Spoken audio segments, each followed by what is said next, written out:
सिंह सरदार की हटेगी सबकी फटेगी।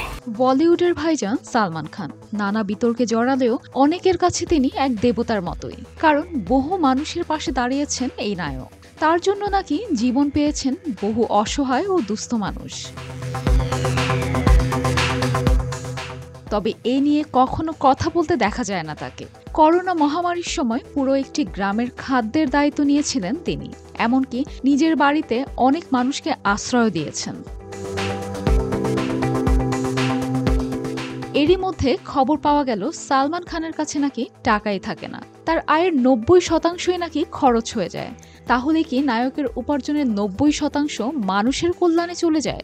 সম্প্রতি এক সাক্ষাৎকারে এমন প্রশ্নের মুখোমুখি হয়েছিলেন তিনি, কিন্তু সোজাসুজি উত্তর না দিয়ে কিছুক্ষণ চুপ ছিলেন। রান্নাঘর না হোক কান্নাঘর, গাজী কিচেন হুড স্বাচ্ছন্দ্যময় রান্নাঘরের বিশ্বস্ত সঙ্গী।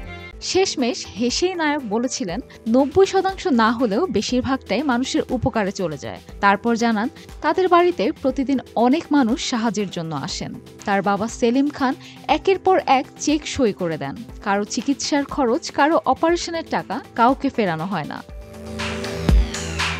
সালমান বলেন, ফলে নিজের খরচের জন্য মাত্র 10% রয়ে যায়। বাবা যেভাবে সাহায্য করেন তাতে আয় না বাড়িয়ে উপায় নেই।